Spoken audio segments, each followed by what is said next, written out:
searching for gold dust in the valley of bloodlust, under the sun misunderstood. Thank you for tuning into the On the Gold podcast. I'm your host, Kevin Hoagland, with my co-host and producer, Mr. Kevin Bell. Good morning, Kevin. How are you? Wonderful. How's it going, Kev? It is fantastic. And today's even a little bit more than a normal fantastic day, because guess what I've been doing over the last, 12, 14 hours? What you been doing, Kev? Working on the Facebook page, facebook.com/on the gold. You know, quite frankly, I don't know why it's taken so long to put together this Facebook site, but it's there. And we absolutely, please go in, like, comment, share. Let's just have some fun with that Facebook site, because we get so many emails to the Prospecting EDU site. It just makes more sense to have folks just going there. And we get a lot of our ideas from those correspondences. Right. And we will from your comments as well. Yeah, absolutely. So, all right, today's topic is real simple. We talked about a couple of months ago, I think it was when did we do the podcast? The podcast was done the first part of December 2019. Okay, and the podcast was about what can you do in that 300 feet in the state of California. A lot of people believe that you could not go prospecting, that mining was dead, you couldn't do anything. And that's simply not true. So in the January-February GPAA magazine, we had done this podcast. The podcast was translated and turned into a magazine article. So if you are brand new to the GPAA and you do not have a copy of that magazine, just simply log onto your account at goldprospectors.org, go into the Learning Center, pick the publications, and go back to the January-February 2020 GPAA magazine. And I think it was page 40, 41. 41, yeah, I think. Yeah, and you can read the article about what you can do in that first 300 feet in the state of California. Prospecting is still alive and well. Mm-hmm. You know, just because you can't dredge. All right, you know what?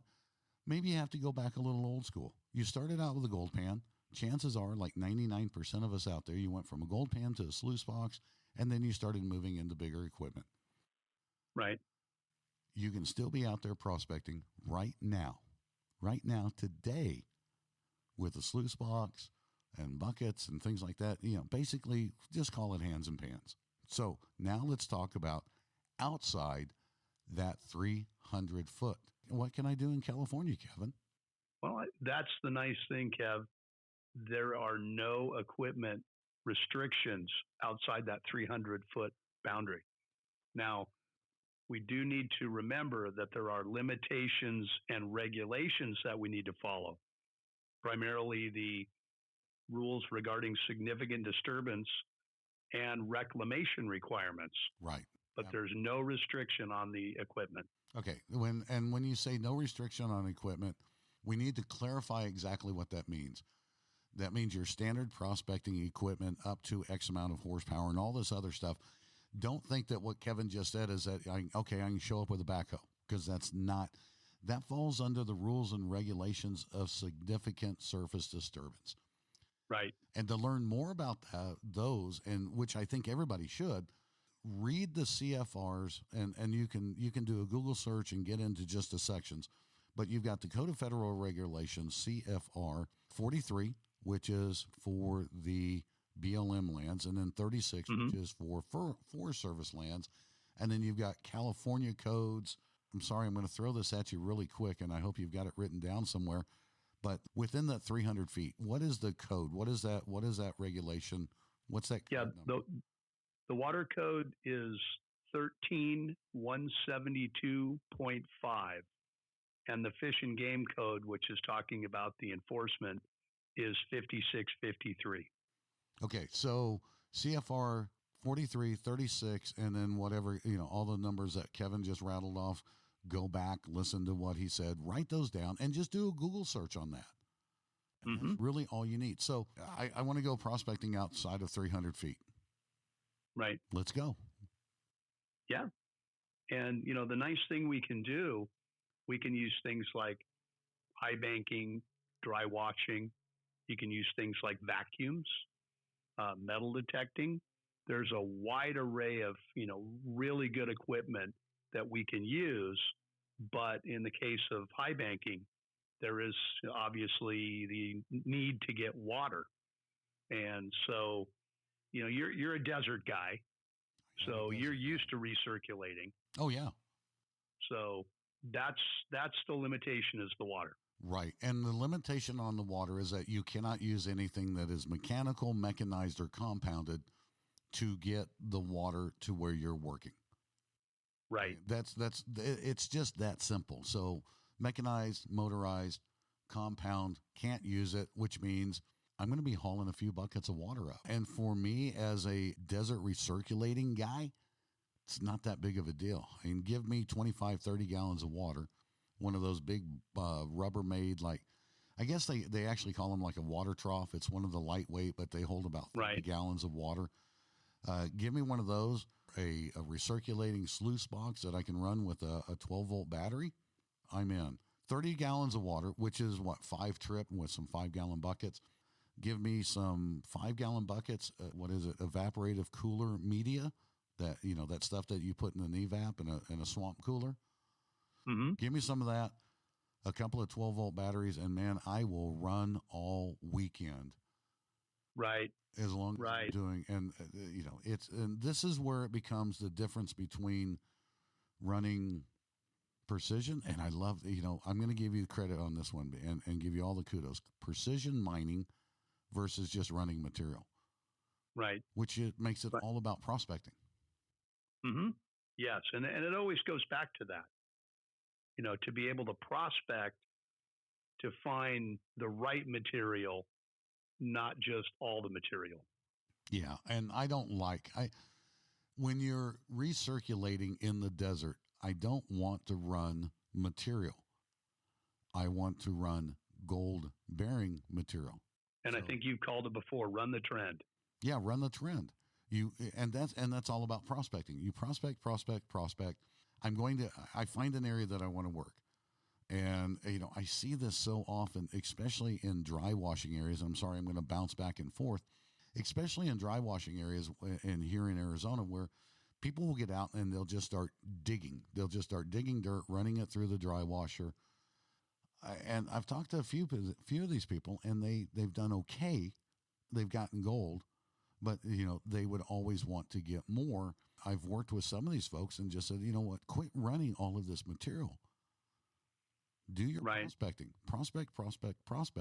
So I would rather run less material and have more recovery than just trying to run a football field's worth of material. And I don't care if you're dry washing, it doesn't matter. That's prospecting to mining, no matter what. That's prospecting to mining. And it doesn't matter if you're working a spot with a gold pan or you're working a spot with a 500 yard an hour wash plant.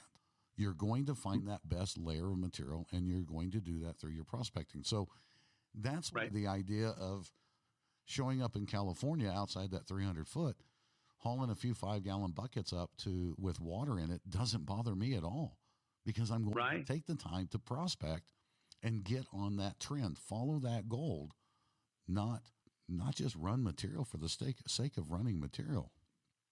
Right. And you also have to realize that with that water that you're hauling, that system degrades over time. So it now becomes more important that you run, like I said before, the right material, not just all the material. Mm-hmm. Because you're working with a degrading system. Yeah, and that's the whole thing. That's why when I build my recirculating systems, I've got these 2 beautiful 15-gallon blue totes.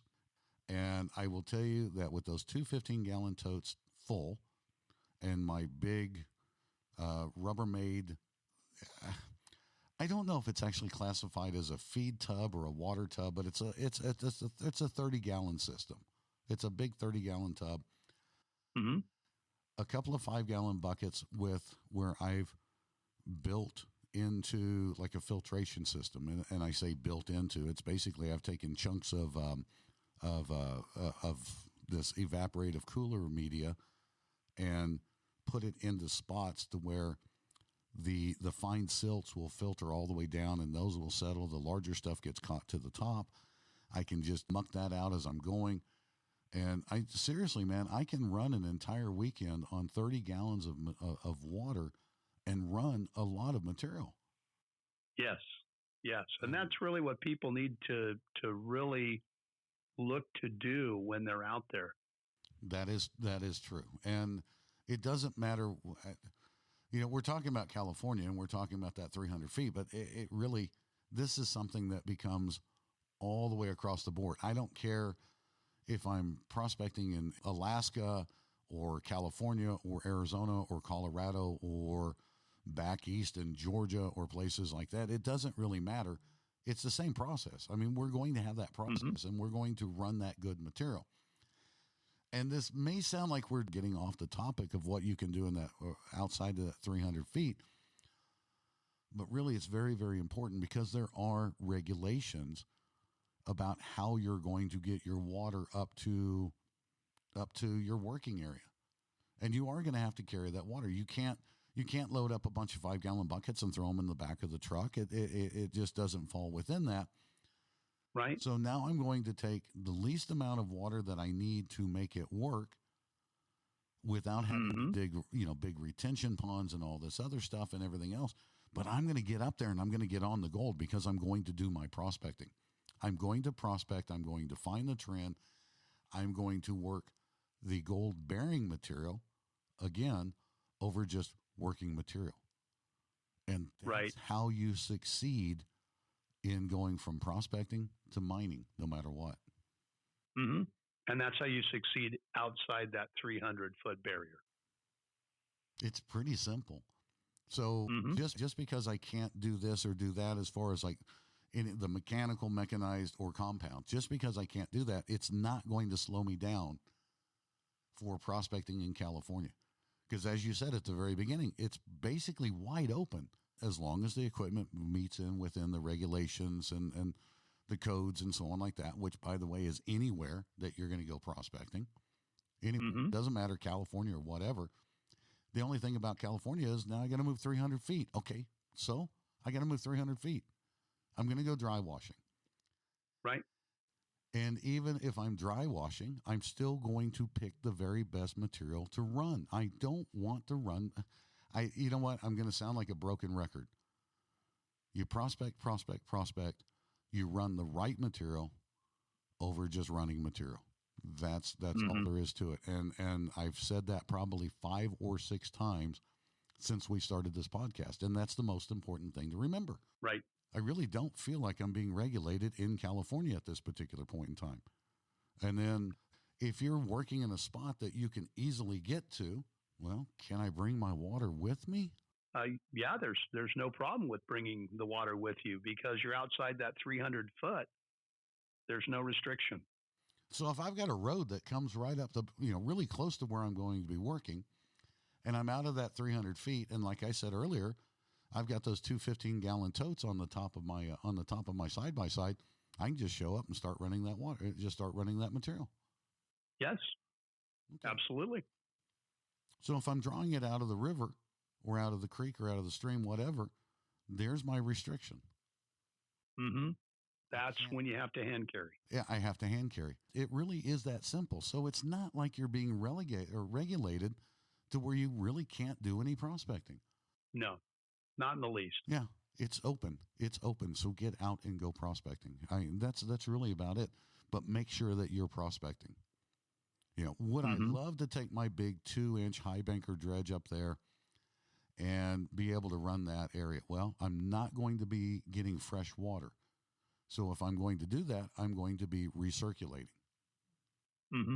Okay. At that point, I've got to dig a pond because I need to get, I'm going to have a lot more water to be able to run that. Right. And I'm going to be running a lot of that material. Why not just set up a good recirculating system, smaller recirculating system, and work the right material over working material?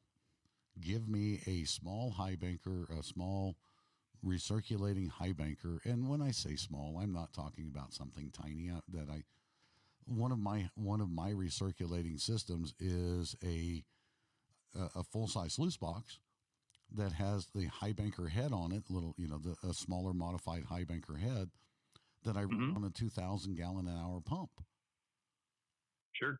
And as long as I followed my fluid dynamics and everything else like that, and again, I can still use that unit and work all weekend with 30 gallons of water.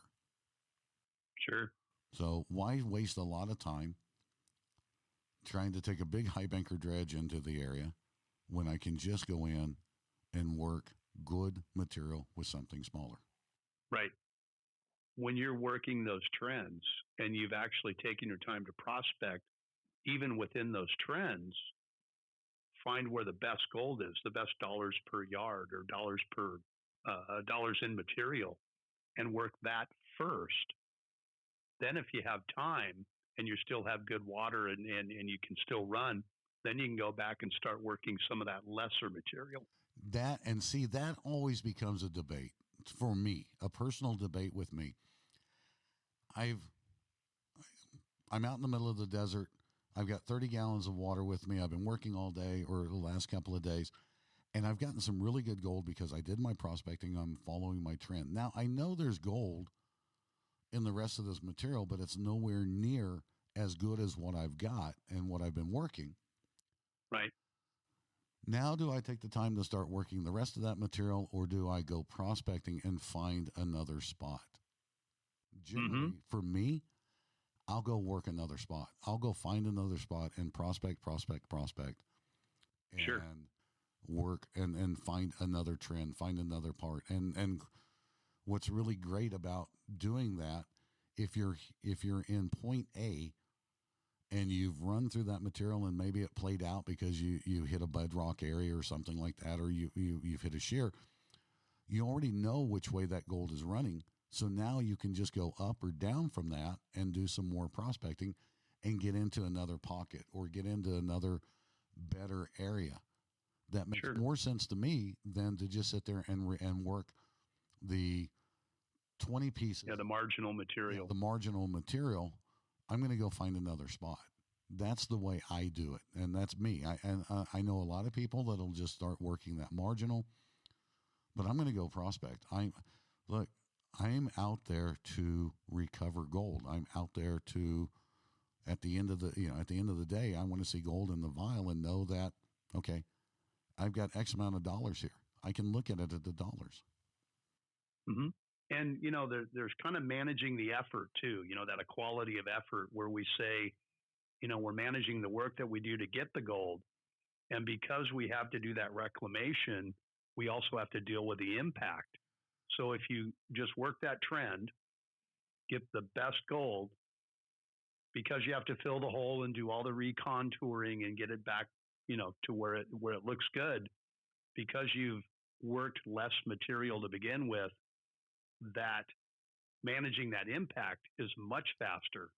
And then you can just clean that up, move to a new place to prospect, find the trend again, maybe, and then start working in good gold again. And what you just said is so very, very important. And whenever I go into an area, I pretty much know when I've done my prospecting, and I know you're the same way, because when you and Sean go out and you've got your mining Thursday, you're not there for a long period of time, but you're still bringing home a good amount of gold. You've never done less than a gram. And given the time that you really work, you're getting all you're going to get in the abbreviated time that you have. Right. And it's not like your reclamation takes you hours upon hours upon hours to do, because it doesn't. I mean, you are reclaiming as you move forward. I reclaim as I move forward.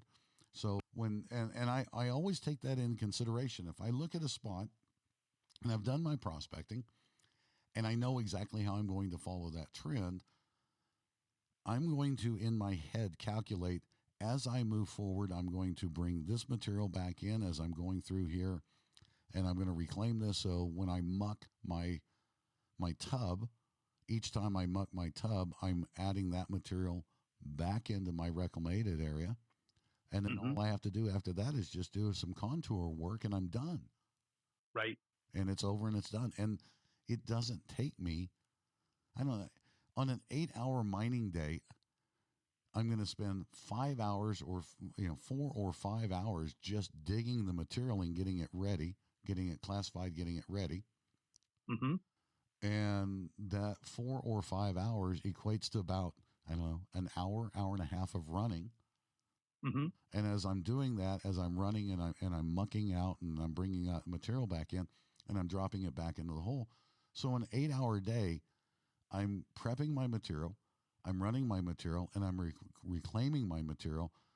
But the majority of that time was done in the prepping of the material. The reclamation is really simple. Right. It's simple. And it has to be done because there are regulations that absolutely say if you're on federal land, you have to reclamate. And if you're on your own Yes. claim and you want to do something, and let's say you want to go something bigger than what you normally what would just be within the standard guidelines, now you have to have an NOI, a notice of intent, and a plan of operation. And Right. chances are you're going to have to put up a bond.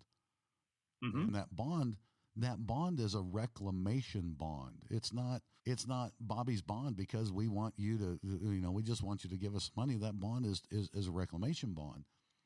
Mm-hmm. And that bond is based upon if you walk away and you don't do any of this, what's it going to cost? What's it going to cost the BLM to get a contractor out there to do that reclamation? Just do it as you go. Mm-hmm. So if you've got a lot of bonding issues, I don't care if you're not on your claim. If you've always got to reclamate. You've got some rules Yep. and regulations within the 300. You've got some always been there rules and regulations outside of the 300. Mm-hmm. Why aren't you out prospecting? Right. And when you go out and do those things, the nice thing is you can decide, am I going to go inside that 300 mark, or am I going to go outside? And you may find reasons to do both.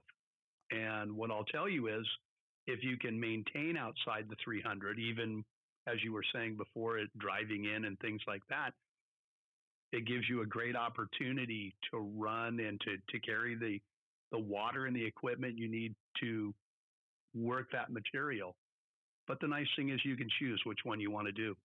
Sure. And I think anybody that's a prospector, in the long run, you're going to end up outside that 300 feet because that stream channel where you're pulling that material that you're working right now, you've told me that some of that material looks pretty chunky. So Mm-hmm. that means the chances are really, really good that gold didn't move very far. No. And somewhere between 0 and 301 feet, you'll probably be able to find that gold. Or if it's outside that 300 foot, you're still going to do your prospecting because you've found that final resting place of the gold. Now I want to find out where it came from. Right. And that's a great point, Kev. You find inside the 300 feet, you found a good amount of gold, and you begin to follow the trend back out. And then, of course, you cross over that 300 foot, that line. Now you're continuing to find that trend, and now you have some additional tools to be able to work, or different tools. And what you've just done is you've gotten on the gold, prospecting to mining. Please make sure to subscribe to the On the Gold podcast at our Buzzsprout site. Also, make sure to stop by our Facebook site and like, comment, and share at facebook.com/On the Gold. You can get out and go prospect. You can get out and you can go mining. Do it the way there that you should be doing it everywhere. Prospect, mine the right material over just material. Everybody have a great day. Enjoy everything that we have out there in this wonderful world that gets us on the gold and takes us from prospecting to mining. Kevin, we'll talk to you very soon. Have a wonderful afternoon. You too, Kev.